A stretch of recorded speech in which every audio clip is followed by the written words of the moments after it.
വളരെയുണ്ട് സത്യം, വേലക്കാരോ ചുരുക്കം. ആകയാൽ കൊയ്ത്തിന്റെ യജമാനനോട് കൊയ്ത്തിലേക്ക് വേലക്കാരെ അയക്കേണ്ടതിന് യാചിപ്പീൻ എന്ന് പറഞ്ഞു.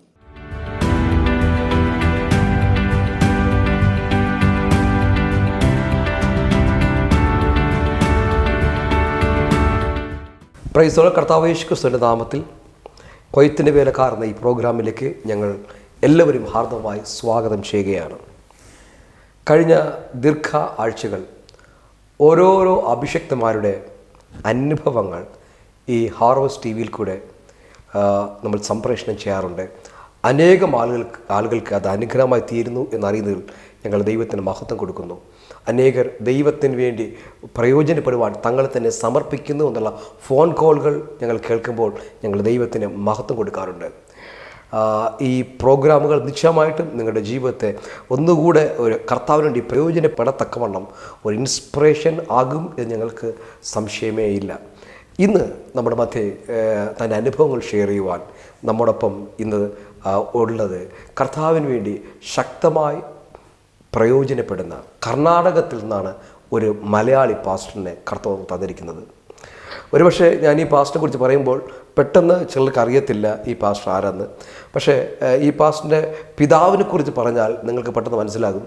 കർത്താവിന് വേണ്ടി ശക്തമായി പ്രയോജനപ്പെട്ട ഇപ്പോൾ 88ാമത്തെ വയസ്സിൽ കർത്താവിന് വേണ്ടി ഊർജ്ജസ്വലതനായി നിൽക്കുന്ന പാസ്റ്റർ പി.ജി. മാസ്റ്റർ എന്നറിയപ്പെടുന്ന പാസ്റ്റർ K.O. വർഗീസിൻ്റെ മൂത്ത മകനാണ് നമ്മോടൊപ്പം ഇന്നുള്ളത്. Pastor K.V. ജോസ്. പാസ്റ്റർ ഈ ഹാർവസ്റ്റ് ടി വി ഒരുക്കുന്ന കൊയ്ത്തിൻ്റെ വേലക്കാർ എന്ന പ്രോഗ്രാമിലേക്ക് ഞങ്ങൾ തങ്ങളെ ഹാർദവമായി സ്വാഗതം ചെയ്യും. Thank you. ഇന്ന് നമ്മൾ ഒരുമിച്ച് പാസ്റ്ററിനോട് ഈ കർണാടകത്തിൽ വന്ന് കർത്താവിൻ്റെ വേല ചെയ്യാനുള്ള അനുഭവങ്ങൾ, ഇതിൻ്റെ കാരണങ്ങൾ എന്താണ്, അതിൻ്റെ അനുഭവങ്ങൾ എന്താണ് നമ്മൾ ചോദിച്ച് മനസ്സിലാക്കാൻ പോകുക. പ്രാർത്ഥനയോടുകൂടി നമുക്ക് തുടർന്ന് ഈ പ്രോഗ്രാമിലേക്ക് നമുക്ക് കടന്നു ചെല്ലാം. ദൈവം നമ്മളെല്ലാവരും അനുഗ്രഹിക്കുമാറാകട്ടെ. പാസ്റ്റർ, വളരെ സന്തോഷമുണ്ട് ഈ ദിവസം താങ്കളുമായി ചില സമയങ്ങളിൽ ഇങ്ങനെ സ്പെൻഡ് ചെയ്ത് ദീർഘവർഷങ്ങൾ കർത്താവ് നിർത്തിയ ചില അനുഭവങ്ങൾ ചോദിച്ചറിയുവാൻ വേണ്ടി ദൈവം തന്ന അവസരത്തിനായി ഞാൻ ദൈവത്തിന് മഹത്വം കൊടുക്കുകയാണ്. പാസ്റ്റർ, ഞങ്ങൾ കേരളത്തിൽ ഇരുന്നപ്പോൾ തന്നെ ഈ കർണാടകത്തിൽ താങ്കൾ ചെയ്യുന്ന കർത്താവിൻ്റെ വേലയെക്കുറിച്ച് ഞങ്ങൾ കേട്ടു. അതുകൊണ്ട് തന്നെയാണ് ഞങ്ങൾ വന്ന് ഒരു പാസ്റ്ററിൻ്റെ അനുഭവങ്ങൾ നേരിട്ട് ചോദിച്ചറിയാം എന്ന് ഞങ്ങൾ ആഗ്രഹിച്ചത്. പാസ്റ്റർ, ചില കാര്യങ്ങൾ ഞങ്ങൾ ചോദിക്കുമ്പോൾ ഞങ്ങളുടെ പ്രേക്ഷകർക്ക് വേണ്ടി പാസ്റ്റർ ചില കാര്യങ്ങൾ സംസാരിക്കാൻ ആഗ്രഹിക്കുക.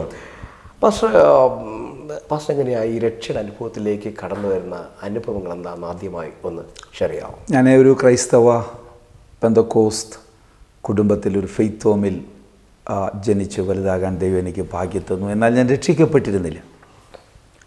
ആ കാലഘട്ടത്തിൽ എൻ്റെ പിതാവിനെ കാലിലൊരു പ്രയാസമുണ്ടായി മരണത്തോട് മല്ലടിച്ച് കിടന്ന ആ കാലഘട്ടത്തിൽ റാന്നിയിൽ നിന്നൊരു ദൈവവൃത്യൻ എൻ്റെ വീട്ടിൽ ഉപവാസ പ്രാർത്ഥനയ്ക്കായിട്ട് വന്നു. അപ്പോൾ സഭയിൽ എൻ്റെ പിതാവ് കിടക്കുന്നു, ഉപവാസ പ്രാർത്ഥന നടക്കുന്നു. എന്നാൽ അദ്ദേഹം ഫ്രഷാകാനും വിശ്രമിക്കാനുമായി എൻ്റെ വീട്ടിൽ, ഞങ്ങളന്നൊരു കോട്ടേഴ്സിലാണ് താമസിക്കുന്നത്, അദ്ദേഹം എന്നോട് പറഞ്ഞു, ഇരിക്കുക, നമുക്ക് പ്രാർത്ഥിക്കാം. അന്ന് ഞാൻ SSLCക്ക് പഠിക്കുകയാണ്. ഞാനും എൻ്റെ സഹോദരി മാത്രമേ ഉള്ളൂ. ഞങ്ങൾ രണ്ടുപേരും പായ വിരിച്ചു. ഞങ്ങൾ ആ ദേവദാസനടക്കം 3 പേരെ പ്രാർത്ഥിക്കാൻ തുടങ്ങുന്നതിന് മുമ്പ് നിർമ്മലമായ സുവിശേഷം ഞാൻ പല പ്രാവശ്യം കേട്ടിട്ടുണ്ടെങ്കിലും ആ പ്രത്യേക സാഹചര്യത്തിൽ ദിവ്യവൃത്തിയിൽ നിന്ന് കേട്ട ആ സുവിശേഷം അന്ന് മുഴങ്കാൽ നിന്ന് ഒരു തീരുമാനം എടുക്കാനും എൻ്റെ കർത്താവിനെ എൻ്റെ രക്ഷകനായി അംഗീകരിക്കാനും ദൈവം എനിക്ക് ഭാഗ്യം തന്നു. എൻ്റെ 15ാമത്തെ വയസ്സിൽ എനിക്ക് രക്ഷിക്കപ്പെടാൻ കർത്താവ് കൃപ തന്നു. പാസ്റ്റർ, ഈ പെന്തക്കോസ് കുടുംബത്തിൽ ജനിച്ച് വളർന്നിരുന്നുവെങ്കിലും രക്ഷാനിർണയം പ്രാപിച്ചിരുന്നില്ല. അതൊരു വ്യക്തമായൊരു അനുഭവമായി എനിക്ക് ലഭിച്ചത് 15ാമത്തെ വയസ്സിലായിരുന്നു. Praise the lord. വളരെ അത് പലർക്കും അതൊരു ചോദ്യമാണ്. കാരണം ഞങ്ങൾ പെന്തക്കോസ്തിൽ ജനിച്ച് വളരുമ്പോൾ എങ്ങനെയാണ് ഞങ്ങൾ രക്ഷിക്കപ്പെടുക, ഓൾറെഡി ഉണ്ടല്ലോ എന്നുള്ളത്. പക്ഷേ രക്ഷ എന്നുള്ളത് ഏത് സമയത്തായിരുന്നു ദൈവമായിട്ടുള്ളൊരു ബന്ധമാണല്ലോ. ആ ഒരു റിലേഷൻഷിപ്പ് അവിടെ വരുമ്പോഴാണ് അതൊരു സെപ്പറേറ്റ് അനുഭവമാണ്. അതെ, അനുഭവം വരുമ്പോഴാണ് മനസ്സിലാവും. നമ്മൾ കരയാൻ തുടങ്ങുന്നു, പാപങ്ങൾ ഏറ്റു പറയുന്നു, നമ്മുടെ ഹൃദയം ദൈവസന്നിധിയിൽ വിട്ടുകൊടുക്കുന്ന ഒരു വലിയ സന്തോഷം അനുഭവിക്കുന്നു. അങ്ങനെ രക്ഷയുടെ സന്തോഷം അന്ന് സ്പെസിഫിക്കായിട്ട് അനുഭവിക്കാനിടയായി. അല്ലെങ്കിൽ നമുക്ക് അതിനിങ്ങനെ പറയാം, ഒരു എൻകൗണ്ടർ, കർത്താവുമായിട്ടൊരു എൻകൗണ്ടർ, ഒരു എൻകൗണ്ടർ ഉണ്ടായ ദിവസമായിരുന്നു അന്ന്. പാസ്റ്റർ, അതുപോലെ പാസ്റ്റർ ഇപ്പോൾ കർണാടകത്തിലാണ് കർത്താവിൻ്റെ വേല ചെയ്യുന്നത്. ഈ കർത്താവിൻ്റെ വേലയ്ക്ക് വരാനുള്ള വിളി പാസ്റ്റർ എങ്ങനെ ഉണ്ടായി? എങ്ങനെയാണ് ഈ കർണാടകത്തിൽ എത്തിപ്പെട്ടത്? ഓക്കെ, ഞാൻ എൻ്റെ SSLC കഴിഞ്ഞ് ഞാൻ ഒരു സെക്യുലർ സ്റ്റഡിയോടുള്ള ബന്ധത്തിൽ, അന്ന് എയർ കണ്ടീഷൻ എന്ന് പറയുന്ന ആ ഡിപ്പാർട്ട്മെൻറ്റ് വളരെ പ്രസിദ്ധം. ഇന്ന് നേഴ്സിംഗ് പോലെയായിരുന്നു അന്ന് എയർ കണ്ടീഷൻ ഒരു ഡിപ്ലോമ പഠിക്കുക എന്നുള്ളത്. അങ്ങനെ ഞാൻ കൊച്ചിയിൽ പോയി ഒരു വർഷം അവിടെ ഡിപ്ലോമ എൻ്റെ കംപ്ലീറ്റ് ചെയ്തു. അത് കഴിഞ്ഞിട്ട് ഞാൻ എൻ്റെ PUC കംപ്ലീറ്റ് ചെയ്തു. അങ്ങനെ ഇരിക്കുന്ന സന്ദർഭത്തിൽ ഒരു ദൈവഭൃത്യൻ കർണാടകയിൽ നിന്ന് എൻ്റെ വീട്ടിൽ ശുശ്രൂഷയ്ക്കായി കടന്നു വന്നു. ഇങ്ങനെ ശുശ്രൂഷയ്ക്കായി ദൈവഭൃത്യന്മാർ കടന്നു വരുന്നത് ഒരു പതിവായ ഒരു കാര്യമായിരുന്നു. അന്ന് ആ ക്വാർട്ടേഴ്സിൽ ഞങ്ങൾ രണ്ടുപേരും ഒരു കട്ടിലാണ് ഉറങ്ങിയത്. അതിനുള്ള സൗകര്യം അന്നേ ഉള്ളൂ. എന്നെ അദ്ദേഹത്തിന് വളരെ ഇഷ്ടപ്പെട്ടു. അദ്ദേഹത്തിൻ്റെ പേരാണ് MC ഡത്തോസ്. എനിക്ക് മറക്കാൻ കഴിയാത്ത ഒരു വ്യക്തിത്വം. താൻ ഇന്ന് കർത്താവിൻ്റെ സന്നിധിയിൽ വിശ്രമിക്കുന്നു. തന്നോടുകൂടെ താമസിച്ച, അല്ലെങ്കിൽ ഞങ്ങളുടെ വീട്ടിൽ താൻ താമസിച്ച 3 ദിവസങ്ങൾക്ക് ശേഷം താൻ എന്നോട് ചോദിച്ചു, ബാംഗ്ലൂർക്ക് വരാൻ താല്പര്യമുണ്ടോ? അപ്പോൾ ഞാൻ വിശാഖപട്ടണത്തൊരു ജോലിക്ക് വേണ്ടി കാര്യങ്ങൾ ക്രമീകരിച്ച് വിശാഖപട്ടണത്തേക്ക് പോകണം, ഇതിൻ്റെ ഒരു ഒരു എക്സ്പീരിയൻസിന് വേണ്ടി, ഒരു ജോലിക്ക് വേണ്ടി. അപ്പോഴാണ് ഇങ്ങനൊരു കോൾ വന്നത്.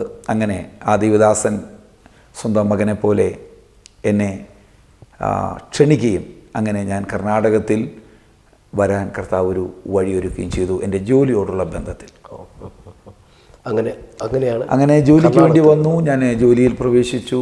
ഈ ഫെയ്ത്ത് ഹോമിലാണ് എൻ്റെ താമസം. ഫെയ്ത്ത് പ്രിയ ഡത്തോസ് പാഷയോടുകൂടിയുള്ള താമസം എൻ്റെ ജീവിതത്തിൽ. വീട്ടിൽ ജനിച്ചത് ഫെയ്ത്ത് ഹോമിൽ, ഇവിടെ വന്നത് ഫെയ്ത്ത് ഹോമിൽ, ജീവിക്കുന്നത് അല്ല. അത് കഴിഞ്ഞ് ഞാൻ ഗൾഫിൽ കുറച്ച് നാൾ ശുശ്രൂഷയ്ക്ക് പോയി. അവിടെ ചെന്നപ്പോൾ ഫെയ്ത്ത് ഹോമിലല്ലെങ്കിലും പാഷ TT ജോസഫ് അവരുടെ സംരക്ഷണയിൽ ഞാൻ വളരേണ്ടി വന്നു.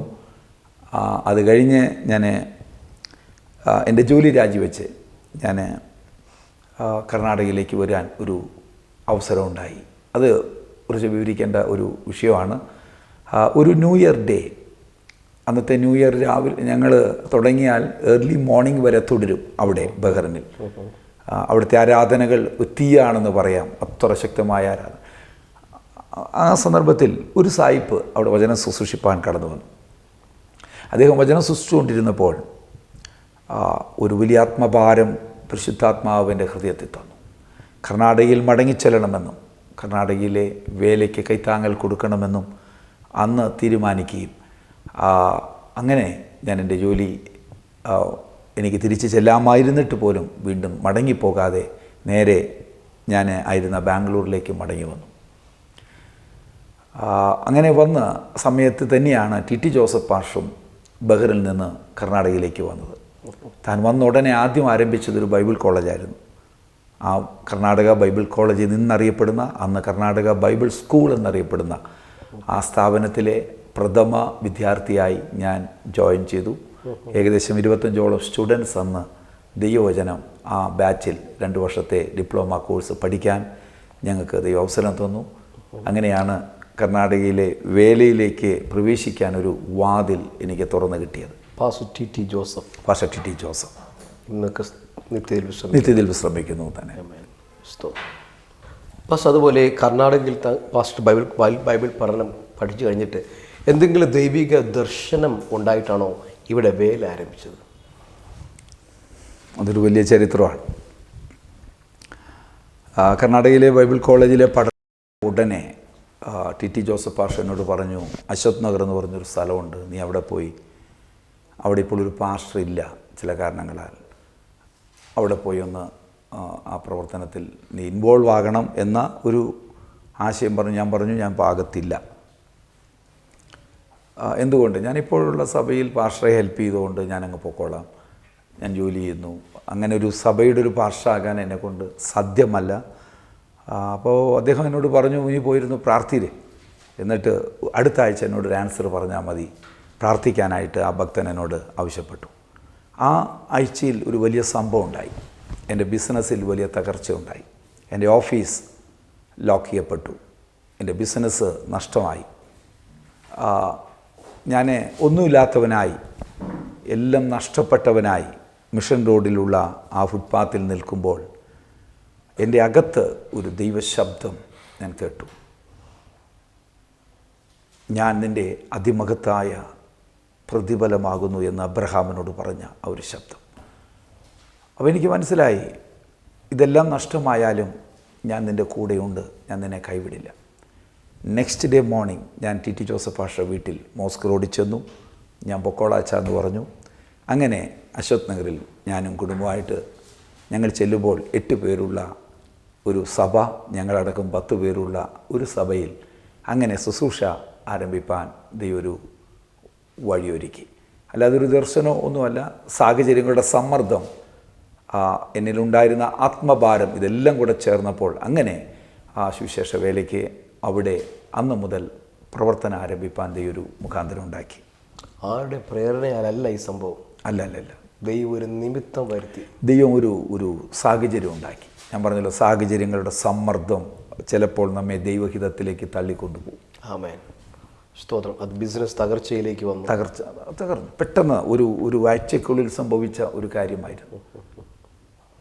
അങ്ങനെ ദൈവത്തിന് അങ്ങനെ ആവശ്യമായിരുന്നു താങ്കളെ പോലെ ദൈവം. അപ്പോൾ അങ്ങനെ ഒരു തീരുമാനം അപ്പോൾ എടുക്കാൻ ഞാൻ നിർബന്ധിക്കപ്പെട്ടു. ഞാൻ പൊക്കോളാം എന്ന് പറഞ്ഞു. അങ്ങനെ എനിക്ക് അപ്പോയിൻമെൻ്റ് order India Pentecost Karnataka state തന്നു. ഞാനതൊന്നും എൻ്റെ ഫയലിൽ ഭദ്രമായിട്ട് സൂക്ഷിച്ചിട്ടുണ്ട്. അതാണ് എനിക്ക് കിട്ടിയ ആദ്യത്തെ appointment order as A evangelist. Amen. Pastor, ഞാൻ ഇന്ന് പാസ്റ്റർ സംസാരിക്കുമ്പോൾ ഞാൻ കേട്ടതും ഞാൻ അറിഞ്ഞതും, ഇപ്പം പാസ്റ്ററിൻ്റെ കീഴിൽ ഏകദേശം പാസ്റ്ററിൻ്റെ ഒരു മിനിസ്ട്രി ഈ IPCയുടെ കെയർ ഓഫിൽ നിൽക്കുമ്പോൾ തന്നെ പാസ്റ്ററിൻ്റെ റിസ്കിൽ 70-80ഓളം സഭകൾ സ്ഥാപിക്കപ്പെട്ടിട്ടുണ്ട് എന്ന് ഞാൻ അറിയുന്നുണ്ട്. അതിനെക്കുറിച്ച് അതെങ്ങനെയാണ് സാധ്യമായി വരുന്നത്? എൻ്റെ കോളിംഗ് ഒരു പ്രസംഗകൻ്റെ കോളിംഗ് അല്ല, ഒരു നല്ല ടീച്ചറൊന്നുമല്ല ഞാൻ. എന്നാൽ എൻ്റെ കോളിങ്ങിനകത്ത് ചർച്ച് പ്ലാന്റിങ് ഉണ്ടെന്നുള്ള ബോധ്യം വളരെ ഏർലി സ്റ്റേജിൽ തന്നെ എന്നിൽ ദൈവം അത് എനിക്ക് തന്നിരുന്നു, ആ പ്രകാശനം തന്നിരുന്നു. അപ്പോൾ ഞാൻ നേരത്തെ പറഞ്ഞു, ഞാൻ അശ്വത് നഗറിൽ ശുശ്രൂഷിക്കുമ്പോൾ തന്നെ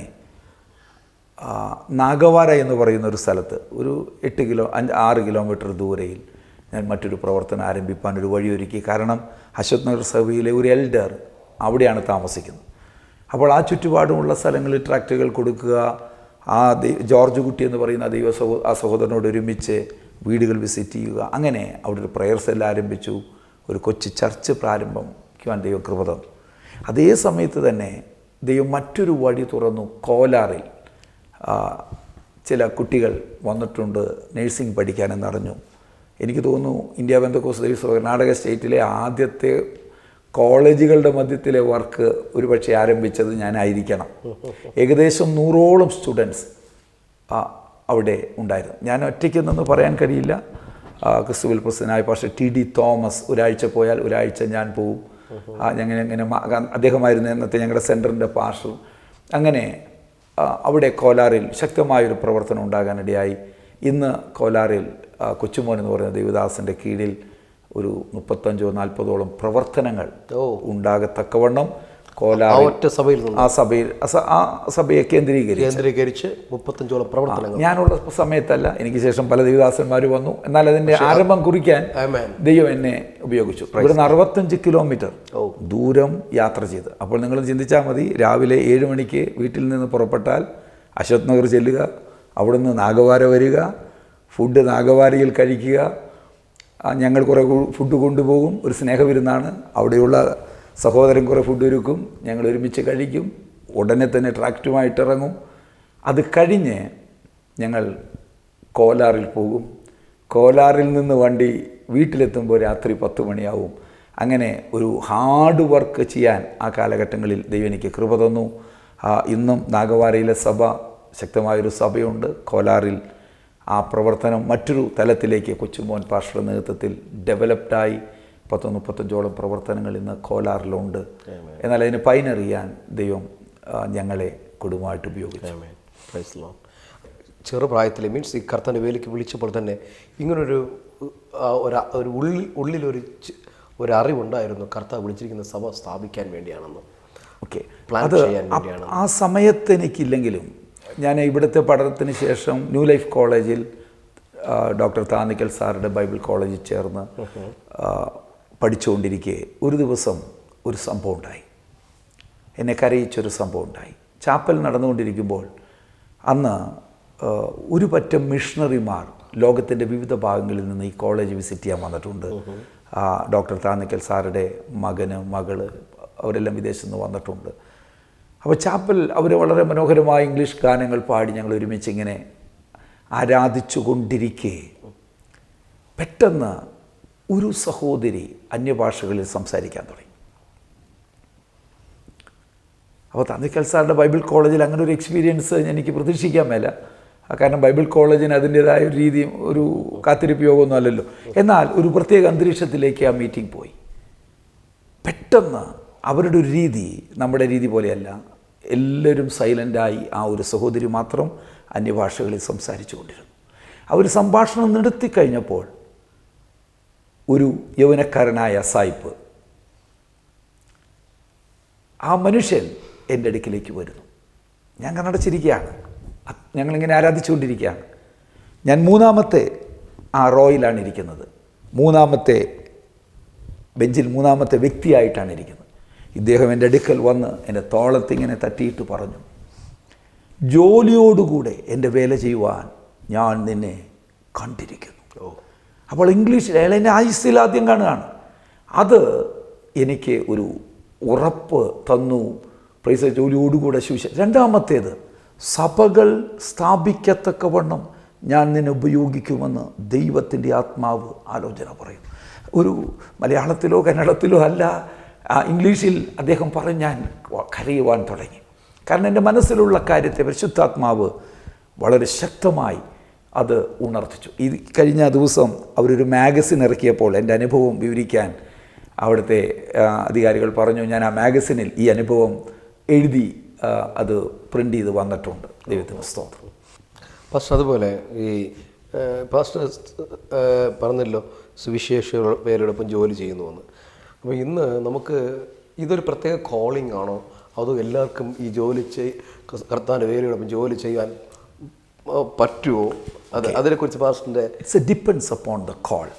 ഒരാളുടെ കോളിനെ ആശ്രയിച്ചാണ് ഇരിക്കുന്നത്. ചിലരെ ഫുൾ ടൈം മിനിസ്ട്രിക്ക് വേണ്ടി കർത്താവ് വിളിക്കും. ഉദാഹരണം ഏലിയാവ് ഫുൾ ടൈം മിനിസ്ട്രിക്കാരന്. എന്നാൽ ഒരു ഓബദ്യാവ് കൊട്ടാരത്തിലെ ജോലി ചെയ്തുകൊണ്ട് 100 പ്രവാചകന്മാരെ പോറ്റിയ ഓബദ്യാവരും നമുക്ക് ബൈബിളിൽ കാണാൻ കഴിയും. ഒരു തലമുറയ്ക്ക് സംശയമുണ്ട്. കാരണം ഇപ്പോഴത്തെ ഈ കൊറോണ സിറ്റുവേഷനൊക്കെ വരികയാണ്. ഒത്തിരി സാമ്പത്തിക ബുദ്ധിമുട്ടുകൾ എല്ലാ മേഖല അനുഭവിക്കുന്നു. അപ്പം ഈവൻ സഭയിലും അവർക്ക് സഭാ ജനങ്ങളും ബുദ്ധിമുട്ട് അനുഭവിക്കാം. അപ്പോൾ അറിയാതെങ്കിലും ഇവർ ചിന്തിച്ചു പോയിട്ടുണ്ട് ഒരു വരുമാനം ഉണ്ടായിരുന്നെങ്കിൽ എന്ന്. അപ്പോൾ പല ദൈവദാസന്മാരും അതിന് ശ്രമിക്കുമ്പോഴും ഇത് മറ്റുള്ളവർ കുറ്റപ്പെടുത്തുന്നുണ്ട്, പിന്മാറ്റക്കാരൻ പിന്മാറിപ്പോയി എന്നൊക്കെ. ഒരിക്കലും അല്ല. ഞാൻ പറഞ്ഞല്ലോ, ഡിപ്പെൻഡ്സ് അപ്പോൺ ദ കോൾ. എനിക്കറിയാം, എൻ്റെ ചർച്ചിൽ നിന്ന് പുറത്തു വന്ന ഒരു 30-ലധികം ആളുകൾ ഇന്നും സുവിശേഷ വേലയോടുകൂടെ ജോലി ചെയ്ത് ലോകത്തിൻ്റെ വിവിധ ഭാഗങ്ങളിൽ വിവിധ പ്രസ്ഥാനങ്ങളിൽ ഇന്നുണ്ട് എന്നുള്ളത് വളരെ അഭിമാനത്തോടെ എനിക്ക് പറയാൻ കഴിയും. എന്നാൽ എൻ്റെ കീഴിൽ ഫുൾ ടൈം മിനിസ്ട്രി ചെയ്യുന്ന ഇഷ്ടംപോലെ ആളുകളും ഉണ്ട്. കാരണം ജോലി ചെയ്യാൻ ഞാൻ നിർബന്ധിക്കുന്നില്ല. അത് ഞാൻ പറഞ്ഞല്ലോ, അവരവരുടെ കോളിനെ ആശ്രയിച്ചിരിക്കുന്നു. പാസ്റ്റർ ഇപ്പോൾ സംസാരിച്ച പാസ്റ്റർ പദം പറഞ്ഞു, എൻ്റെ സുവിശേഷ വേലയുടെ ചെലവിനും എൻ്റെ കുടുംബത്തിൻ്റെ സന്ധാരണത്തിനും ഞാൻ ഈ ജോലിയിൽ നിന്നാണ് അത് കണ്ടെത്തുന്നത്, യാത്രകൾക്കെല്ലാം. അപ്പോൾ ഈ ഓഫറിങ്സ് ഒക്കെ പാസ്റ്റർ യൂഷ്വലി ഞാൻ പോകുന്ന സ്റ്റേജുകളിൽ ഞാൻ പണം വാങ്ങാതിരിക്കാൻ മാക്സിമം ശ്രമിക്കും. വളരെ നിർബന്ധിക്കുകയോ ഒട്ടും ഗത്യന്തരമില്ലെങ്കിൽ ഞാനത് വാങ്ങി ഒന്നുകിൽ അതിന് റെസിപ്റ്റ് എഴുതും. ഞാനത് സുവിശേഷ വേലയ്ക്ക് വേണ്ടി മാത്രം ഉപയോഗിക്കാൻ ഞാൻ ഉത്സാഹിക്കാറുണ്ട്. എൻ്റെ ചർച്ചിൽ ഞാൻ സ്വോത്ര കാഴ്ച യൂഷ്വലി എണ്ണാറില്ല. ആരെങ്കിലും എൻ്റെ കയ്യിൽ ദശാംശം തന്നാൽ ഞാൻ വേണ്ടെന്ന് പറയുന്നില്ല. എണ്ണാറില്ലെന്ന് പറഞ്ഞാൽ അതിന് ബന്ധപ്പെട്ടവർ അവരത് ചെയ്ത് എന്ത് ചെയ്യുന്നു, അവർ ഇന്ത്യ പെന്തക്കോസ്ത് ദൈവസഭയുടെ അക്കൗണ്ടിൽ ആ പണം ഇടും. എന്നിട്ട് അത് ആവശ്യങ്ങൾക്കനുസരിച്ച് ഇപ്പോഴത്തെ സ്ഥിതിയിൽ ഒരു 80ഓളം പ്രവർത്തകർക്ക് ഈ പണം ഞങ്ങൾ ആവശ്യാനുസരണം അയച്ചു കൊടുക്കും. സോ ഒരിക്കൽ പോലും ഞങ്ങളുടെ ചർച്ച ഇല്ലാതെ വന്നിട്ടില്ല ഇന്ന് വരെ. വളരെ ധൈര്യത്തോടെ എനിക്ക് പറയാൻ കഴിയും, ഫണ്ട് എവിടുന്നെങ്കിലും വരും. ഈ 80 ശുശ്രൂഷമാരെയും ഈ കൊറോണ സമയത്തും ഹെൽപ്പ് ചെയ്യുമായിരുന്നല്ലേ? ഇന്ന് വരെ ആർക്കും ഇതുവരെ കൊടുക്കാതിരുന്ന വരുമാനം പാസ്റ്റർ സഭയിലെ വരുമാനമാണ്. എൻ്റെ മേജർ വരുമാനം എൻ്റെ സഭയിലെ വരുമാനം. അത് മാത്രമല്ല, ഞാൻ നിൽക്കുന്ന പ്രസ്ഥാനം പല മേഖലകളിൽ പല തരത്തിൽ എന്നെ ഹെൽപ്പ് ചെയ്യാറുണ്ട്. ഉദാഹരണം, ഹാള് പണിയേണ്ട സമയം വരുമ്പോൾ എനിക്ക് അവർ ചിലപ്പോൾ എന്നെ ഹെൽപ്പ് ചെയ്യാറുണ്ട്. ഞാൻ പറഞ്ഞല്ലോ, 30-ൽ പരം ആളുകൾ ലോകത്തിൻ്റെ വിവിധ ഭാഗങ്ങളിലുണ്ട്. ചിലപ്പോഴെല്ലാം അവർ പണം എനിക്ക് അയച്ചു തരാറുണ്ട്. അയച്ചു തന്നാൽ ആ പണം വന്നു ചേരുന്ന ഒറ്റ അക്കൗണ്ടേ ഉള്ളൂ. അത് ഇന്ത്യ പെന്തക്കോസ്ത് ദൈവസഭയുടെ ഞങ്ങളുടെ ലോക്കൽ സഭയുടെ അക്കൗണ്ടിലാണ് ആ പണം വരിക. പക്ഷേ അത് ദൈവവും പാസ്റ്ററുമായിട്ടുള്ള ഒരു തീരുമാനമാണോ? എന്തോ അങ്ങനെ ഒരു തീരുമാനത്തിലെത്താൻ കാരണം? അങ്ങനെ തീരുമാനമുള്ളൊരു അങ്ങനെയാണ് നടക്കുന്നത്. അതിപ്പോൾ എല്ലാവരും ചെയ്യണമെന്നില്ലല്ലോ. നിർബന്ധമില്ല. ഇത് അങ്ങനെ ഒരു പാറ്റേൺ അല്ല. എന്നാൽ ജോലിയോടുകൂടി സുവിശേഷ വേല ചെയ്യാൻ കഴിയും എന്ന പൗലോസ് നമുക്ക് തെളിവ് തരുന്നു. അനേക ഭക്തന്മാർ തെളിവ് തരുന്നു. എൻ്റെ പിതാവിൽ നിന്നും ഞാനത് പഠിച്ചിട്ടുണ്ട്. ഏകദേശം റിട്ടയർഡ് ആകുന്നതിന് വോളണ്ടറി റിട്ടയർമെൻ്റ് എടുത്താണ് എൻ്റെ ഫാദർ എടുത്തു. എന്നാൽ അനേക വർഷങ്ങൾ, ദീർഘവർഷങ്ങൾ സുവിശേഷ വേലയോടുകൂടെ ജോലിയും ചെയ്തുകൊണ്ടാണ് എൻ്റെ പിതാവും മാതൃക കാണിച്ചത്. എൻ്റെ ഗുരു എന്ന് പറയാവുന്ന പാസ്റ്റർ ടി ജോസഫ് അങ്ങനെയായിരുന്നു. അപ്പം അങ്ങനെ ഇപ്പം നമുക്കറിയാം, നമ്മൾ ഈ കേരളത്തിലെയാണ് ഇങ്ങനെയൊക്കെ സംസാരിക്കുന്നത്. ഗൾഫിൽ ചെന്നാൽ എന്ത് ചെയ്യും, അമേരിക്കയിൽ ചെന്നാൽ എന്ത് ചെയ്യും, അവിടെയുള്ള എല്ലാ ദേവദാസന്മാരും ജോലി ചെയ്യുന്നുണ്ട്, അല്ലെങ്കിൽ അവരുടെ ഭാര്യമാർ ജോലി ചെയ്യുന്നുണ്ട്. അതൊന്നും ഒരു തെറ്റായ കാര്യമായിട്ട് എനിക്ക് തോന്നുന്നില്ല. നമ്മുടെ ശുശ്രൂഷകന്മാരിൽ ഒരു മാറ്റം ആവശ്യമാണെന്ന് തോന്നുന്നു. അല്ല, ഇങ്ങനെ പോകവേ ഒരു ഫുൾ ടൈം മിനിസ്ട്രിക്ക് ദൈവം നമുക്ക് മിനിസ്ട്രി വർദ്ധിപ്പിക്കുകയും അങ്ങനെ ഒരു കോളിംഗ് ദൈവം നമുക്ക് തരികയും ചെയ്താൽ, അതെ, മഹാരാജാവിൻ്റെ കോളിന് മുന്നിൽ നമ്മൾ സറണ്ടർ ആയേ പറ്റുള്ളൂ. പാസ്റ്റർ നേരത്തെ സംസാരിച്ചു, കുറച്ച് പ്രവർത്തനങ്ങൾക്ക് ദൈവം ചർച്ച് പ്ലാന്റ് ചെയ്യാൻ വേണ്ടിയാണ് ദൈവം എന്നെ വിളിച്ചിരിക്കുന്നു ഉറപ്പിച്ചു ദൈവം. അപ്പോൾ എങ്ങനെയാണ് പാസ്റ്റർ നിങ്ങൾ സ്ഥലങ്ങൾ കണ്ടെത്തുക? ഓക്കെ, റൈറ്റ്, വളരെ നൈസ് ക്വസ്റ്റ്യൻ. ഞാൻ ഓൾറെഡി പറഞ്ഞല്ലോ, ഞാൻ ന്യൂ ലൈഫിൽ പഠിച്ചുകൊണ്ടിരിക്കുന്ന സമയം, എൻ്റെ BTech പഠിച്ചുകൊണ്ടിരിക്കുന്ന സമയത്താണ് എനിക്കൊരു വേറൊരു അനുഭവം ഉണ്ടായി. കോലാറും അതുപോലെ നാഗവാരിയും ഒക്കെ വിട്ടുകൊടുത്തിട്ട്, IPCക്ക് വിട്ടുകൊടുത്തിട്ട് 3 വർഷം കഴിഞ്ഞപ്പോൾ എനിക്ക് ട്രാൻസ്ഫർ വേണമെന്ന് ഞാൻ ആവശ്യപ്പെട്ടു. അപ്പോൾ എൻ്റെ പ്രസിഡൻ്റ് എന്നോട് ചോദിച്ചു, എവിടെ പോകാം, നിങ്ങളെവിടെ വിട്ടാലും പോകാമെന്ന് പറഞ്ഞു. അങ്ങനെ എനിക്ക് മടിവാള IPC സഭയിലേക്ക് ട്രാൻസ്ഫർ ഓർഡർ വന്നു. ഞങ്ങൾ പ്രാർത്ഥിച്ചപ്പോൾ അങ്ങോട്ട് പോകരുതെന്നുള്ളൊരു നിയോഗം ദൈവം തന്നു. അങ്ങനെ ഒരു ദൂതൻ വന്ന് പോകരുതെന്ന് പറയുന്ന പോലെയൊന്നുമല്ല, ഒരു നിയോഗം, നോട്ട് ടു ഗോ. അപ്പോൾ ഞാൻ ചെന്ന് പ്രസിഡൻറ്റിനോട് പറഞ്ഞു, എനിക്ക് പോകാനൊരു നിയോഗമില്ല, നീ കുത്തിയിരുന്ന് പ്രാർത്ഥിരടാ, നമുക്ക് ദൈവം നിനക്കത് കാണിച്ചു തരും. ഒരാഴ്ച കഴിഞ്ഞ് ഞാൻ വീണ്ടും ചെന്നിട്ട് പറഞ്ഞു, ഐം സോറി, 100 പേരുള്ള സഭയാണ്, നീ പോകണം. ഞാൻ പറഞ്ഞു, ഞാൻ പോകത്തില്ല. പിന്നെ നീ എവിടെ പോകും? ഞാൻ മലേഷ് പാളയത്തും. അവിടെ എത്ര പേരുണ്ട്? അവിടെ 1-2 പേരേ ഉള്ളൂ. ഏത് സ്ഥലം പാസ്റ്റർ? മലേഷ് പാളയം. ആ സഭയാണ് ഇന്നത്തെ സഭ. ഓക്കെ. അപ്പോൾ ഞാൻ അവിടെ ചെന്നപ്പോൾ എന്നോടുകൂടെ റെജി എന്ന് പറയുന്നൊരു സഹോദരൻ, മത്തായി പാസ്റ്റർ എന്ന് പറഞ്ഞൊരു പാസ്റ്റർ, അദ്ദേഹം ഗോസ്പൽ നേഷൻ ഫെലോഷിപ്പിലൊരു പാസ്റ്ററാണ്. അദ്ദേഹം ഇങ്ങനെ ഓരോ സഭകളിൽ ഇങ്ങനെ പോകും, ഭാര്യയും മക്കളും അവിടെ ഉണ്ട്. അങ്ങനെ ഒരു സ്കൂളിൻ്റെ റൂമിൽ ഞങ്ങൾ അവിടെ ഒരു പുതിയ പ്രവർത്തനം ആരംഭിപ്പാൻ ദൈവം വഴി തുറന്നു. അത് ദൈവം നാൾക്ക് നാൾ അനുഗ്രഹിച്ചു. അത് ഇന്നൊരു വലിയ സഭയായി ഇന്നത്തെ ലെവലിലേക്ക് ഉയരത്തക്കവണ്ണം ദൈവം ആത്മാക്കളെ തന്നു. ഹോളിനുള്ള സ്ഥലം വാങ്ങി, ഹോള് പണിതു, നിറച്ച ആത്മാക്കളെ തന്നു. 5 ഭാഷകളിലുള്ള ആരാധനകൾ ഇന്നവിടെ നടക്കുന്നുണ്ട്: മലയാളം, കന്നഡ, തമിഴ്, തെലുങ്ക്, ഹിന്ദി. അപ്പം ഈ ഏത് സ്ഥലം? മലേഷ് പാളയം. ഈ പാളയത്തിലേക്ക് പോകാൻ വേണ്ടി ദൈവം നിയോഗം തന്നതുകൊണ്ട് മാത്രം പാസ്റ്റർ വന്നത് അവിടെ. കാരണം അവിടേക്ക് പോകരുതെന്ന് പറയുന്നു, പിന്നെ എവിടേക്ക് പോകണം?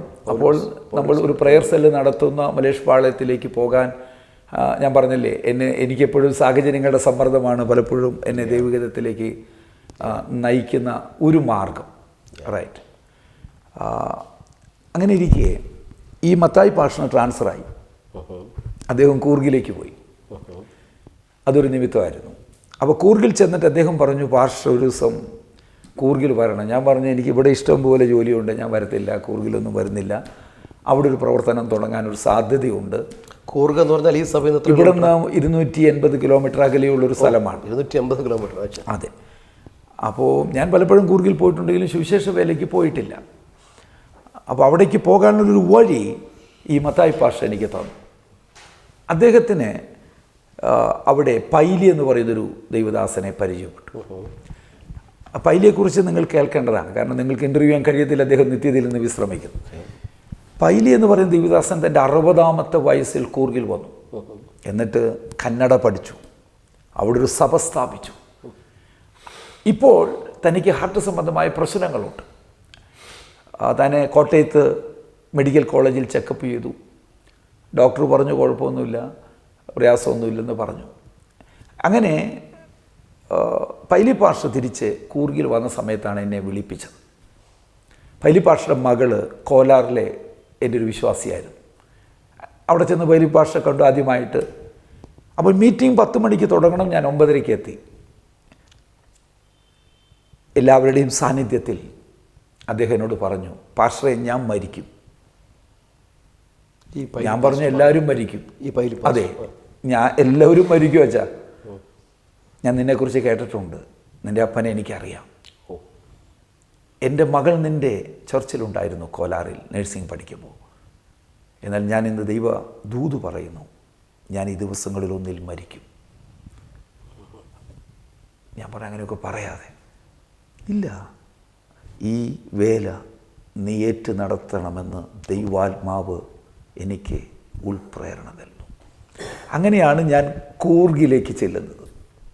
എന്നോടിത് പറഞ്ഞ് 10 ദിവസത്തിനുള്ളിൽ അദ്ദേഹം നിത്യതയിൽ പ്രവേശിച്ചു. ആ സഭയുടെ ഉത്തരവാദിത്വം ഞാൻ ഏറ്റെടുക്കേണ്ടി വന്നു. ഇവിടെ നിന്ന് മിഷണറിമാരെ അങ്ങോട്ട് അയച്ചു. ബെന്നി എന്ന് പറയുന്നൊരു ദേവദാസനെ. അദ്ദേഹം 1 വർഷമേ നിന്നുള്ളൂ. ആ വീട്ടിലെ ഫ്രെഡി എന്ന് പറയുന്ന ഒരു മകനുണ്ട് അവർക്ക്. ആ ഫ്രെഡി എൻ്റെ ബാംഗ്ലൂരിൽ ഞാൻ കൊണ്ടുവന്നു ഒരു ജോലിക്ക് വേണ്ടി. ഫ്രെഡി ചെറുപ്രായത്തിൽ തന്നെ ഈ പൈലി പാസ്റ്ററോടുകൂടെ നടന്ന് സുവിശേഷ വേല ചെയ്തൊരു എക്സ്പീരിയൻസ് ഉള്ള ആളായിരുന്നു. ബെന്നിക്ക് ശേഷം ഫ്രെഡി തിരിച്ച് അവിടെ ചെന്ന് ആ സഭ പണിയാൻ ദൈവം ഇടയാക്കി. ഇന്ന് കൂർഗിൽ കർത്താവിൻ്റെ കൃപയാൽ 10 പ്രവർത്തനങ്ങൾ ദൈവം നമുക്ക് തന്നു. 100 കണക്കിന് ആത്മാക്കളെ ദൈവം അവിടെ തന്നു. ആമേൻ. അതൊരു ദൈവത്തിൻ്റെ ഒരു നിയോഗമായിരുന്നു. അതുപോലെ പിന്നെ എങ്ങനെയാണ് പാസ്റ്റർ നിങ്ങൾ പിന്നെ സഭകൾ സ്ഥാപിക്കുവാൻ വേണ്ടി? ഓക്കെ, ചില സ്ഥലങ്ങളെക്കുറിച്ചുള്ളൊരു ഭാരം പലപ്പോഴും ദൈവം നമുക്ക് നൽകും. ഉദാഹരണമായിട്ട് വിരാജിപ്പെട്ടിനെ കുറിച്ച്. ഇന്നും വിരാജിപ്പെട്ട് നല്ലൊരു സഭയില്ല. ഈ ഭാരം എനിക്ക് ഉണ്ടായിട്ടുണ്ട് പോലും. അവിടെയുള്ളൊരു ലോഡ്ജ് റൂമിൽ ഞങ്ങൾ മൗനമായി കരങ്ങൾ കോർത്ത് പ്രാർത്ഥിച്ച ദിവസങ്ങൾ ഒന്നല്ല, പല ദിവസങ്ങളുണ്ട്. രാവിലെ ചെന്ന് വൈകിട്ട് കിട്ടുമ്പോൾ പോകണോ, അവിടെ ഒരു റൂം എടുക്കുക, അവിടെ പോയി പ്രാർത്ഥിക്കുക. ഇന്നും വിരാജിപ്പെട്ടൊരു സഭയിൽ അത്രയ്ക്ക് സുവിശേഷ വിരോധികളുടെ പ്രയാസമുള്ള സ്ഥലമാണ് വിരാജിപ്പെട്ട്. അവിടെ ഒരു സ്ഥലമോ വാടകയ്ക്ക് കിട്ടുമോ ഒന്നും ചെയ്യത്തില്ല. എന്നാൽ അവിടെ ഒരു ആദിവാസികളുടെ ഇടയിൽ ഒരു വർക്ക് എനിക്കുണ്ട്. അങ്ങനെ ഓരോ സ്ഥലങ്ങൾ, അല്ലെങ്കിൽ ചിലർ കർത്താവിൻ്റെ വേല ചെയ്യാൻ വരുമ്പോൾ അവരെ പുതിയ സ്ഥലങ്ങളിലേക്ക് വിടുന്നു. ആ സ്ഥലങ്ങളിൽ ചെന്ന് പ്രാർത്ഥിക്കുന്നു. അവിടെ ദൈവം ചെറിയ വാതിലുകൾ തുറക്കുന്നു.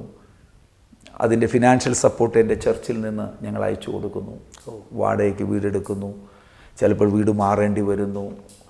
കുറച്ച് കഴിയുമ്പോൾ ദൈവം അവിടെ ആത്മാക്കളെ തരുന്നു. അങ്ങനെ ചർച്ചകൾ പ്ലാൻ ചെയ്ത് പോകുന്ന, ഞാൻ പ്ലാൻ ചെയ്തെന്ന് പറയാൻ പറ്റില്ല, നമ്മൾ അയക്കുന്നവരാണ് അവിടെ പ്ലാൻ ചെയ്യുന്നത്. പക്ഷേ അതിൻ്റെ പുറകിൽ നിൽക്കാൻ കർത്താവ് കൃപ. ഞാൻ പ്ലാൻ ചെയ്ത ചർച്ചകളെക്കുറിച്ച് ഓൾറെഡി ഞാൻ പറഞ്ഞു.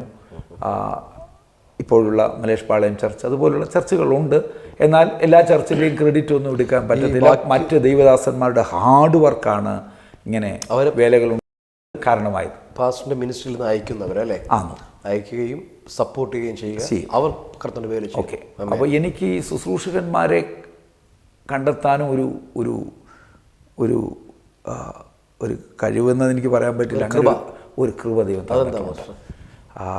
എങ്ങനെയല്ല എൻ്റെ അടുക്ക പോരും. ചിലപ്പോൾ തകർന്നതാവും, പൊളിഞ്ഞതാവും.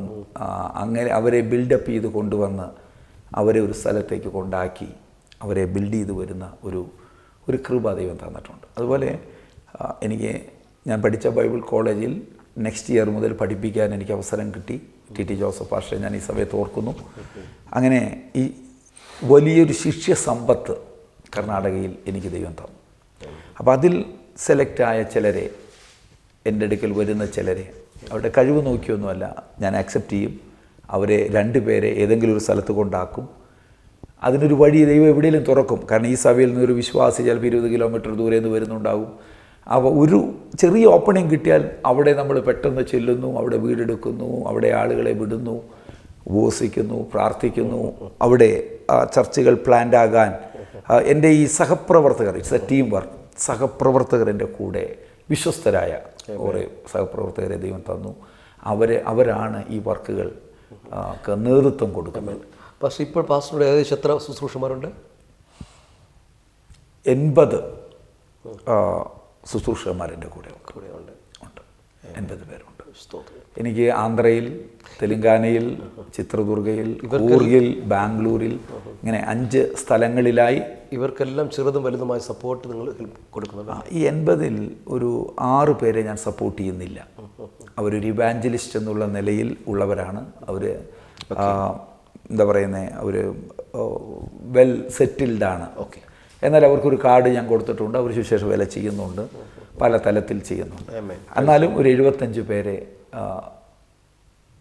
എല്ലാ മാസവും. സന്ദർഭവശാൽ ഒരു ചോദ്യം കൂടി ചോദിച്ചോട്ടെ? ഓക്കെ. ഇനി കർണാടകത്തിൽ ശുശ്രൂഷമാരുടെ ആവശ്യമുണ്ടോ? എന്തൊരു ചോദ്യമായിരുന്നു. ദൈവത്തിന് സ്തോത്രം. ഇന്ത്യയിലെ, സൗത്ത് ഇന്ത്യയിലെ ശവപ്പറമ്പാണ് കർണാടക. ഇവിടെ സുവിശേഷകന്മാർ എത്ര വന്നാലും മതിയാകില്ല. നിങ്ങൾക്കറിയോ, ഇന്ത്യ പെന്തക്കോസ്ത് സഭയുടെ പ്രാരംഭ ശുശ്രൂഷകൾ ഒരാളെ KC ചെറിയാൻ സാർ ഉടുപ്പിയിൽ വന്നു. 1930കളിൽ വന്നു. അദ്ദേഹം പ്ലാൻ ചെയ്ത ചർച്ചുകൾ ഇന്നും ഉടുപ്പിയിലുണ്ട്. ആരോഗ്യ കാരണങ്ങളാൽ തനിക്ക് മടങ്ങിപ്പോകേണ്ടി വന്നു. പിന്നീട് പ്രസിദ്ധനായ PM ഫിലിപ്പ് സാറ്, അതുപോലെ VJ എബ്രഹാം, PM സാമുവേലൊക്കെ ആദ്യം വന്നത് ഇവിടെയായിരുന്നു. ഇവിടെ നിന്ന് PM സാം സാർ ആന്ധ്രയിലേക്ക് പോയി, PM ഫിലിപ്പ് സാർ തിരിച്ച് കേരളത്തിലേക്ക് പോയി, VJ എബ്രഹാം ഹുബ്ലിയിലേക്ക് പോയി, KC ചെറിയാച്ചൻ ഉടുപ്പിയിലേക്ക് പോയി. ആ കാലഘട്ടങ്ങളിലൊക്കെ ആത്മഭാരത്തോടെ കർണാടകയ്ക്ക് വേണ്ടി പ്രവർത്തിച്ച ഭക്തന്മാർ ഇന്ത്യ പെന്തക്കോസ്ത് ദൈവസഭയ്ക്കുണ്ട്. എന്നാൽ അതിന് ഒരു രൂപം കൊടുക്കാൻ ഒരു ചെറുപ്പക്കാരൻ 1956 കർണാടകത്തിൽ വന്നു. അദ്ദേഹത്തിൻ്റെ പേരാണ് പോൾ വർക്കി എന്ന് പറയുന്ന ദൈവഭൃത്യൻ. അദ്ദേഹം എൻ്റെ അധ്യാപകനും കൂടിയാണ്. സാധ്യമെങ്കിൽ അദ്ദേഹത്തെ നിങ്ങൾ ഇൻ്റർവ്യൂ ചെയ്യണം, മംഗലാപുരത്ത് പോയി. അദ്ദേഹമാണ് 1956 തരീക്കര ഭാഗത്ത് വന്ന് ഒരു വലിയ പ്രവർത്തനത്തിന് നേതൃത്വം കൊടുത്തു. പിന്നീട് IPCയുടെ അനേക പാസ്റ്റർമാർ ബാംഗ്ലൂർ സിറ്റിയിൽ വർക്ക് ചെയ്തിട്ടുണ്ട്. K. എബ്രഹാം സാറുടെ മകൻ, TG ഉമ്മച്ചൻ പാസ്റ്ററുടെ മകൻ, KK ചെറിയാച്ചൻ പാസ്റ്റർ, ഒരു വലിയ നിര തന്നെ ഇവിടെ വർക്ക് ചെയ്തിരുന്നു. എന്നാൽ കുറച്ച് കഴിഞ്ഞപ്പോൾ TT ജോസഫ് പാസ്റ്റർ തൻ്റെ റിട്ടയർമെൻറ്റ് ടൈമിൽ ഇവിടെ വരാൻ ദൈവം വഴിയൊരുക്കി. 1991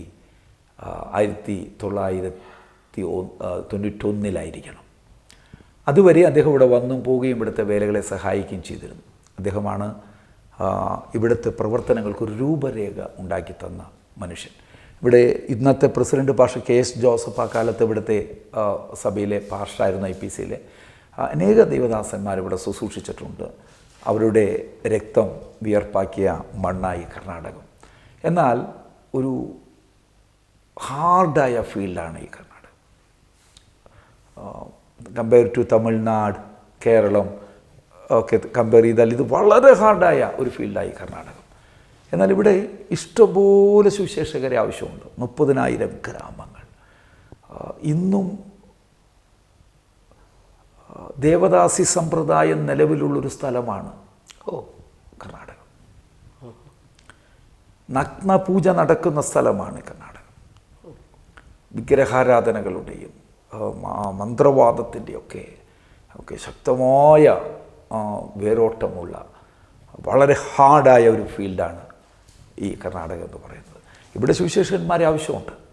100 കണക്കിന് ആളുകൾ ഇവിടുത്തെ ഭാഷ പഠിച്ച് ഇവിടെ വർക്ക് ചെയ്യാൻ പ്രൈസ് ദി ലോർഡ് കർത്താവ് എഴുന്നേൽപ്പിക്കട്ടെ എന്ന് ഞാൻ പ്രാർത്ഥിക്കുകയാണ്. ഞങ്ങൾ കേൾക്കുന്ന യുവ സുവിശേഷകന്മാർ കർണാടകയെക്കുറിച്ച് ആത്മഭാരമുണ്ടെങ്കിൽ നിശ്ചയമായിട്ട് നിങ്ങൾ വരണം. ഞാൻ സജസ്റ്റ് ചെയ്യുന്നു. പാസ്റ്ററോട് ചോദിച്ചിട്ടല്ല, പാസ്റ്റർ ജോസ് ഇവിടെ ഉണ്ട്. നിങ്ങൾക്ക് മാർഗദർശനം അല്ലെങ്കിൽ നിങ്ങൾക്ക് ഒരു ഗൈഡ് ചെയ്യുവാൻ ദൈവം നട്ട ഒരു അപ്പോസ്തലനാണ് പാസ്റ്റർ ജോസ് അവർകൾ.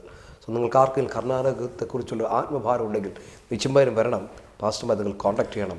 ഞാൻ മാത്രമല്ല, ഇവിടുത്തെ ഇപ്പോഴത്തെ ലീഡർഷിപ്പ്, ഇതിനു മുൻപുണ്ടായിരുന്ന ലീഡർഷിപ്പ് വളരെ വിശ്വസ്തയോടെ ഒന്നും പ്രതീക്ഷിക്കാതെ കർണാടകയ്ക്ക് വേണ്ടി അധ്വാനിക്കുന്ന ഒരു ലീഡർഷിപ്പ് ഇവിടെയുണ്ട്.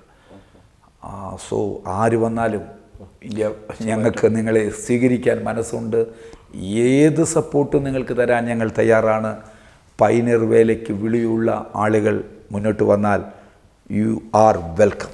തീർച്ചയായിട്ടും ഇത് കേൾക്കുന്ന യുവ സുവിശേഷകന്മാരെ, യുവത്വം കഴിഞ്ഞവരെ, കർത്താവ് നിങ്ങൾക്ക് ഭാരം തന്നിട്ടുണ്ട്. എനിക്ക് കർത്താവിനായി പ്രവർത്തിക്കണം, എനിക്കൊരവസരം കിട്ടിയാൽ പ്രവർത്തിക്കും എന്ന ദൈവത്തിൻ്റെ നിയോഗമുള്ളവർ, കർണാടകയ്ക്ക് പ്രാർത്ഥിക്കുന്നവർ, ഈ ഒരു അവസരം നിങ്ങൾ മുതലാക്കണമെന്ന് ഞാൻ ദൈവനാമത്തിൽ ഓർപ്പിക്കുന്നു.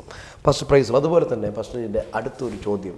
പക്ഷേ ശുശ്രൂഷ പെട്ടെന്ന് ഈ 80 സഭകളൊന്നും ഉണ്ടായി വരത്തില്ല, പെട്ടെന്ന് ഈ കാര്യങ്ങളൊന്നും ഉണ്ടാകത്തില്ല. അത് ഒത്തിരി ത്യാഗം അനുഭവിച്ചെങ്കിലേ ഉള്ളൂ പാസ്റ്ററെ ഇതിലേക്ക് റിസൾട്ട് ഉള്ളത്.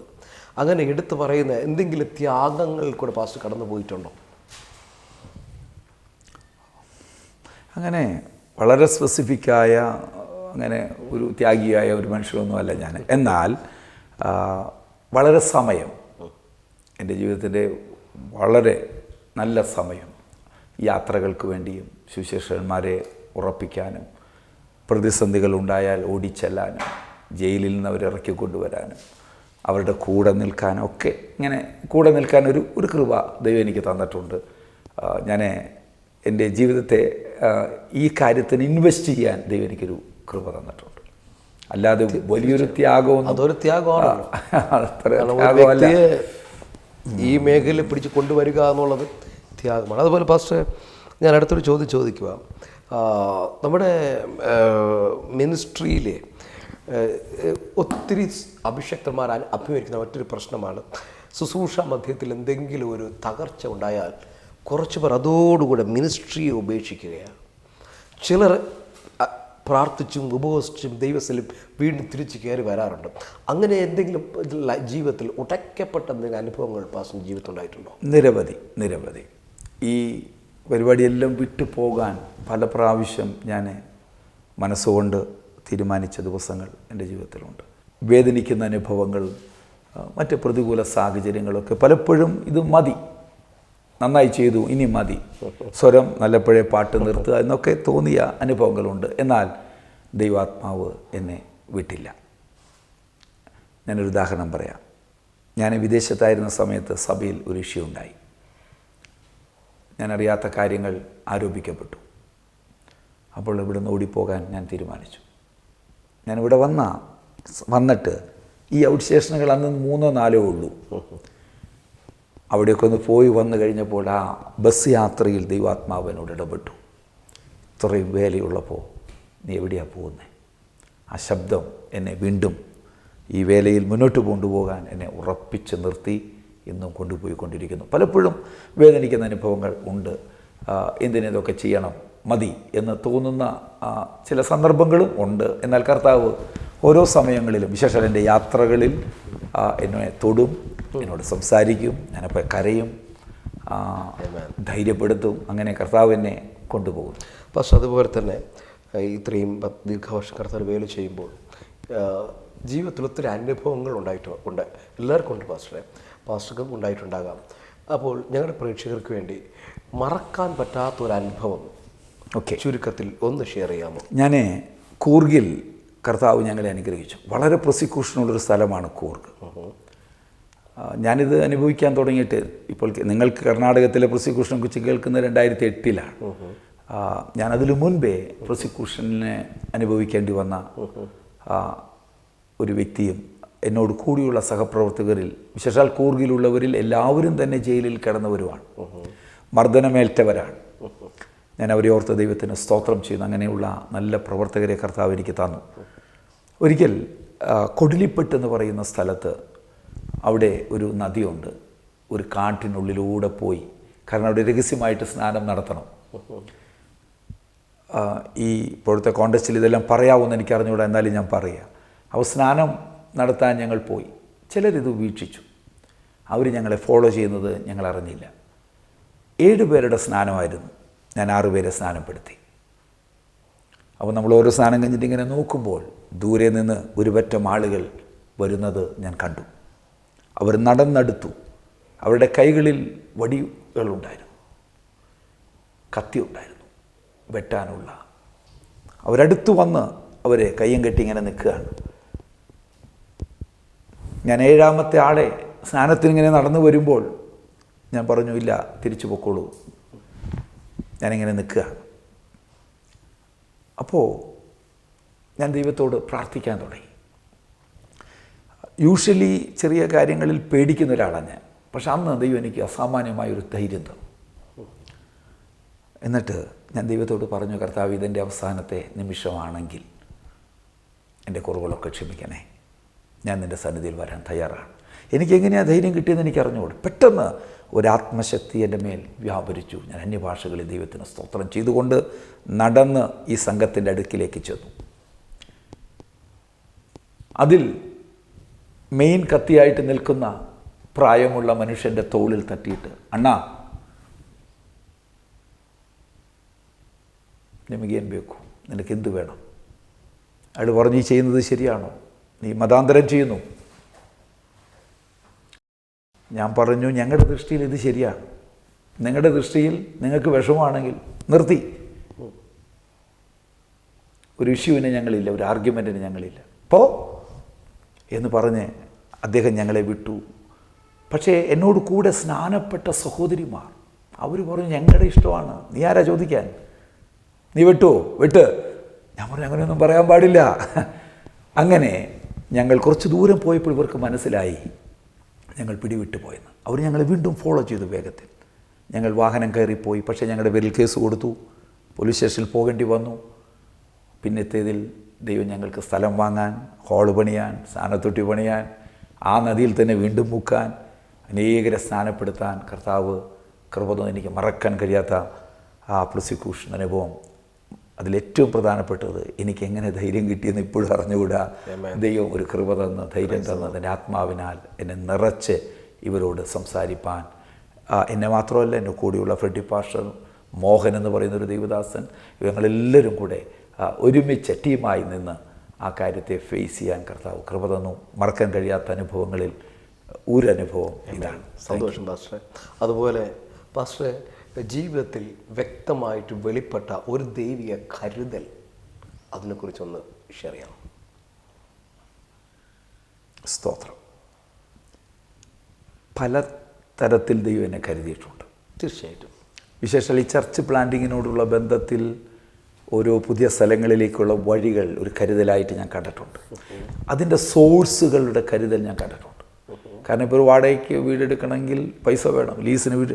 തക്ക സമയത്ത് എന്നെ ആരെങ്കിലും വിളിക്കും, പക്ഷേ ഇത്ര പൈസ ഞാൻ അയക്കുന്നുണ്ട്. അത് ദൈവത്തിൻ്റെ കരുതലായിട്ട് ഞാൻ കാണും. എൻ്റെ വ്യക്തിപരമായ ഒരു വിഷയത്തിൽ വ്യക്തിപരമായ ഒരു വിഷയം അത്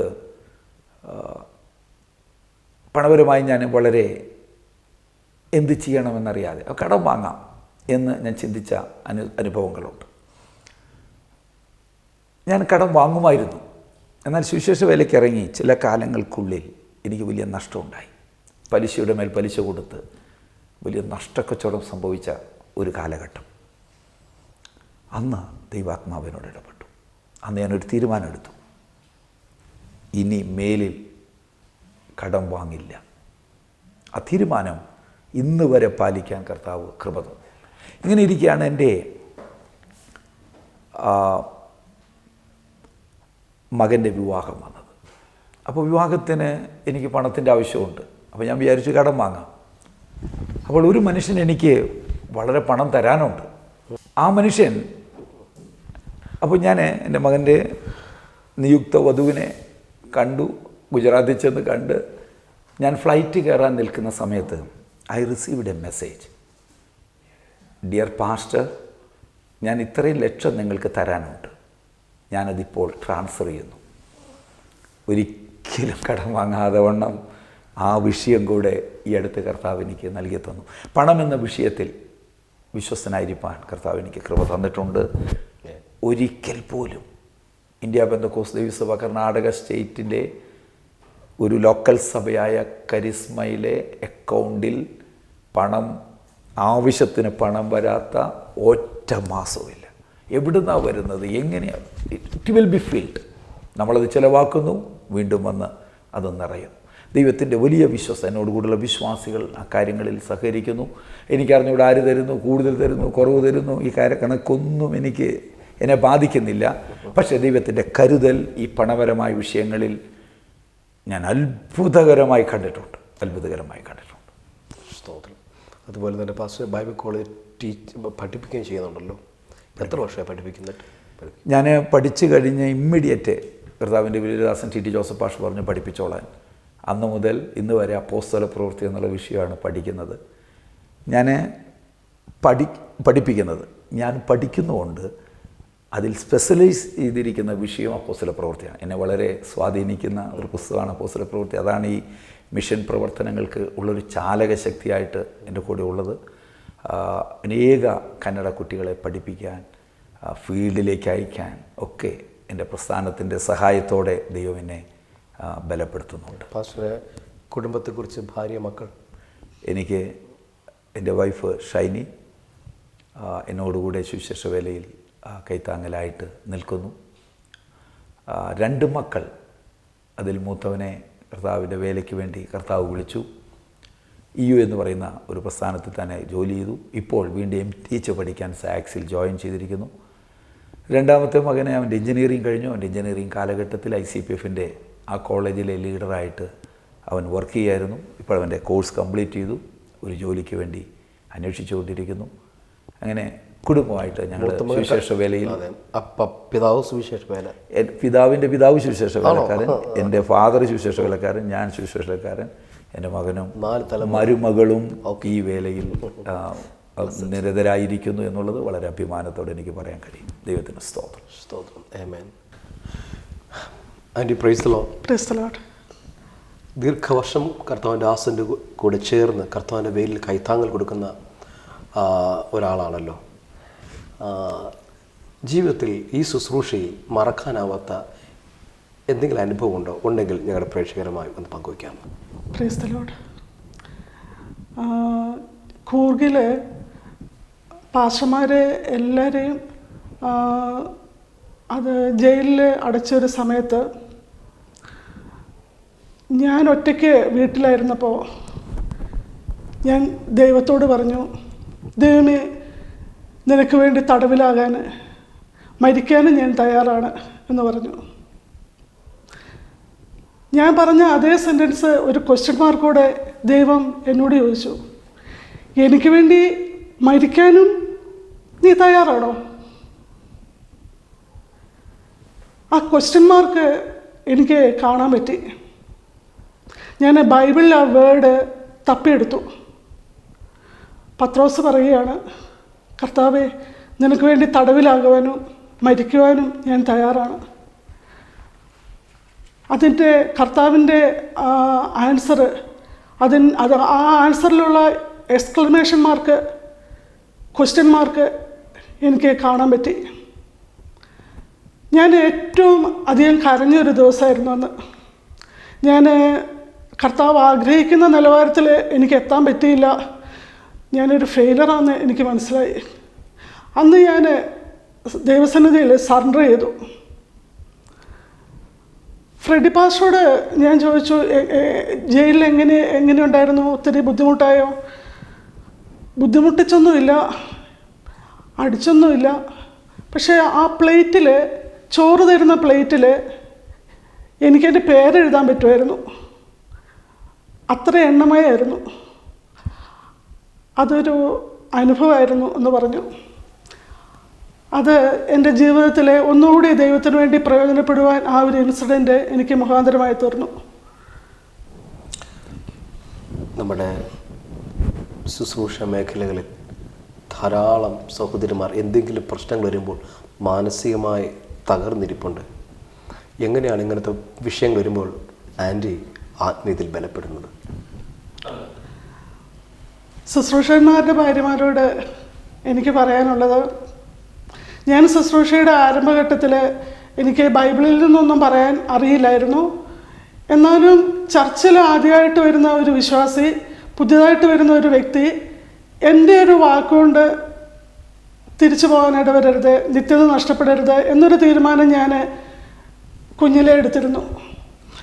എന്നാലും വർഷങ്ങൾക്ക് ശേഷം പല പ്രതികൂലങ്ങളും വരുമ്പോൾ ഞാൻ റോഡിൽ കൂടെ നടക്കുമ്പോൾ റോഡിൽ ഓപ്പോസിറ്റിൽ വരുന്ന ആളെ ഞാൻ കാണാറില്ല. രണ്ട് സൈഡിലും കടകളിൽ എന്തായിരിക്കുന്നത് ഞാൻ കാണാറില്ല. ഞാൻ ദൈവത്തോട് പറയും, ദൈവമേ, എനിക്ക് ഈ റോള് വേണ്ട, എനിക്ക് ഈ റോള് വേണ്ട കർത്താവേ, എനിക്ക് ഈ റോള് വേണ്ട, എനിക്കിത് സെറ്റാവുകയില്ല. എപ്പോഴും റോഡിലിറങ്ങിയാൽ ഞാനത് പറഞ്ഞുകൊണ്ടേ നടക്കുമായിരുന്നു. വർഷങ്ങൾ ഞാനത് പറഞ്ഞുകൊണ്ട് നടന്നു. അത് വീട്ടിൽ ആർക്കും അറിയില്ല. പക്ഷേ ഒരു പ്രവാചകൻ, കോട്ടയത്തുള്ള സാംഗുരുള പാസ്റ്റർ എൻ്റെ തലയിൽ കൈ വെച്ച് പറഞ്ഞു, നീ ഒരു സെൻറ്റൻസ് പറയുന്നുണ്ട്, എനിക്ക് ഈ റോള് വേണ്ട, എനിക്ക് ഈ റോള് വേണ്ട, ഞാനാണ് നിന്നെ അധികാരപ്പെടുത്തിയാക്കിയിരിക്കുന്നത്. അതെനിക്ക് മനസ്സിന് വലിയൊരു ബലമായിരുന്നു. ഞാൻ മനസ്സിൽ പറഞ്ഞൊരു കാര്യം. വീണ്ടും വർഷങ്ങൾക്ക് ശേഷം ദൈവാത്മാവ് എന്നോട് സംസാരിച്ചു, നീ അധമമായത് ഉപേക്ഷിച്ച് ഉത്തമമായത് തിരഞ്ഞെടുത്താൽ എല്ലാവരും നിൻ്റെ പക്ഷത്ത് ചേരുമെന്ന്. അതായത്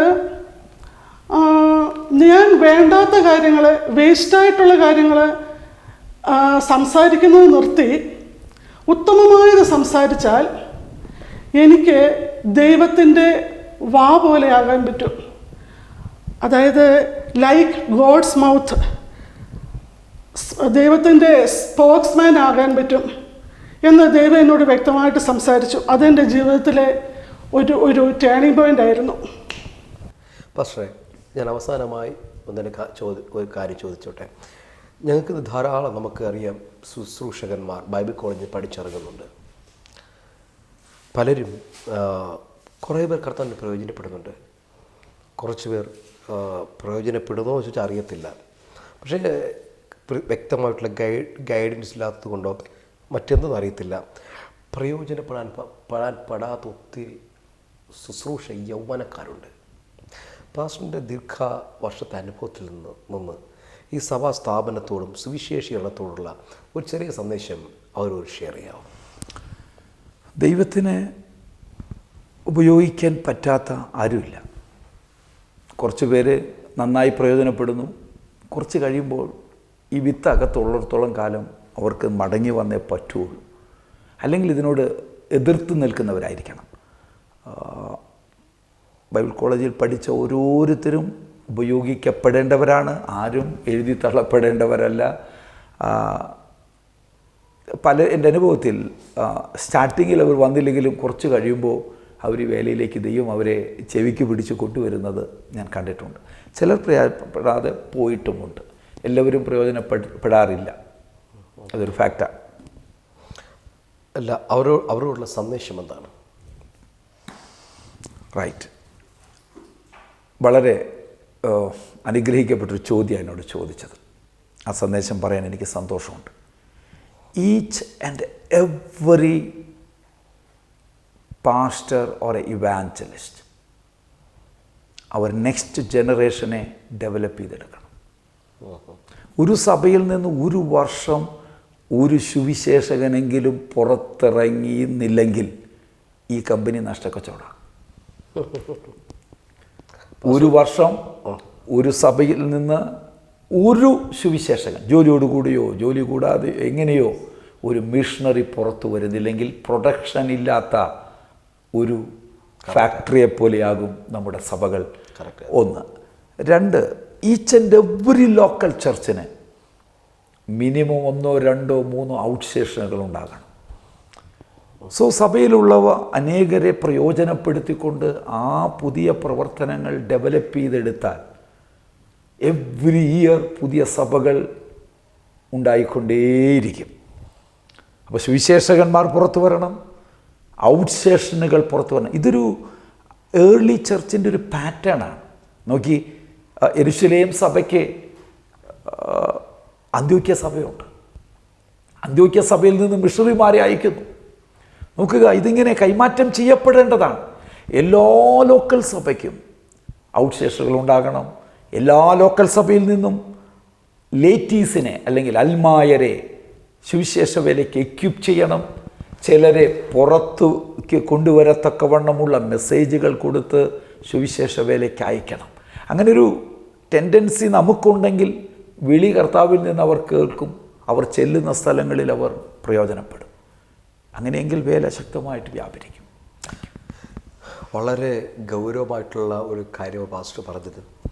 നിശ്ചയമായിട്ടും നമ്മുടെ സഭകൾ ഈ ചാവുകടലും ഗലീല കടൽ പോലെയാണ്. പല സഭകളും ചാവുകടലിൽ എല്ലാം വരുന്നെങ്കിലും നിറയുന്നു, ജീവജാലങ്ങൾ കൂടെ ഒന്നും ജീവിക്കുന്നില്ല. പക്ഷേ ഗലീല കടൽ അതല്ല, അത് ഒഴുകുന്നതാണ്. അത് യോർദാൻ നദി ഒഴുകി വന്നിട്ട് അതിന് ഔട്ട്ലെറ്റ് ഉണ്ട്.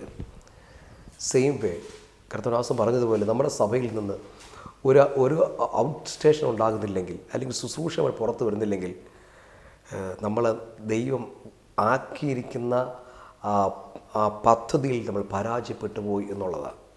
ഈ സന്ദേശം കർത്തദാസൻ നമുക്ക് ഷെയർ ചെയ്യുമ്പോൾ ആർക്കെങ്കിലും ഇത് പ്രയോജനപ്പെടുമെങ്കിൽ നമുക്ക് ദൈവത്തിൻ്റെ നെടുമ്പാട് വരുന്ന കരയണം. നമ്മുടെ സഭയിൽ നിന്ന് ശുശ്രൂഷമാർ എഴുന്നേറ്റ് എത്ര വർഷമായി? ശുശ്രൂഷക്കാരത്തിൽ എഴുന്നേറ്റ് എത്ര വർഷമായി? പുതിയ വർക്കുകൾ സ്ഥാപിച്ചിട്ട് എത്ര വർഷമായി? നമുക്കത് ചെയ്തേ പറ്റുള്ളൂ, അല്ലെങ്കിൽ പ്രയോജനമില്ലാത്ത ദാസന്മാരായിപ്പോയി പോകും നമ്മൾ. സ്തോത്രം. അതുകൊണ്ട് ഇന്ന് കർത്തദാസന് വിലപ്പെട്ട സമയം നമ്മൾ ഷെയർ ചെയ്തത്, തൻ്റെ അനുഭവങ്ങൾ ഷെയർ ചെയ്തത്, നമുക്ക് കർത്താവിൻ്റെ പ്രയോജനപ്പെടേണ്ട സമയമുണ്ട്. നാളുകൾ പാഴാക്കി കളയരുത് എന്നുള്ള കാര്യമാണ്. പാസ്റ്റർ ഇത്രയും സമയം പാസ്റ്റർ വിലപ്പെട്ട സന്ദേശങ്ങൾ, നിങ്ങളുടെ അനുഭവങ്ങൾ ഞങ്ങളോട് പങ്കുവച്ചു. ഞങ്ങളുടെ ഹാർവസ്റ്റ് ടിവിയുടെ പേരുള്ള എല്ലാ നന്ദിയും ഞങ്ങൾ ഈ സഭ അറിയിക്കുന്നു. Thank you. എന്നെപ്പോലുള്ള ഒരാളെ കണ്ടെത്തി ഇൻ്റർവ്യൂ ചെയ്തതിൽ ഞാനും നന്ദി പറയുന്നു. ദൈവം ധാരാളമായി നിങ്ങളുടെ മിനിസ്ട്രി അനുഗ്രഹിക്കട്ടെ. ആയിരങ്ങൾ ഇതിൻ്റെ വ്യൂവേഴ്സായിട്ട് നിങ്ങൾക്കുണ്ട്. അവരെല്ലാവരും ആത്മീകമായി ഈ ദിവസങ്ങളിൽ എക്യുപ്ഡ് ആകുവാൻ ഇടയാകട്ടെ എന്ന് ഞാനും ആശംസിക്കുന്നു, പ്രാർത്ഥിക്കുന്നു. സ്തോത്രം. നിശ്ചയമായിട്ടും ഈ അഭിമുഖം നിങ്ങളുടെ ജീവിതത്തിൽ അനുഗ്രഹമായി നിങ്ങൾ കരുതുന്നു. അനുഗ്രഹമായെങ്കിൽ നിശ്ചയമായിട്ട് ഞങ്ങളെ ബന്ധപ്പെടാൻ മറക്കരുത്. വിളിക്കുക, പ്രാർത്ഥിക്കാം. May God bless you. Thank you.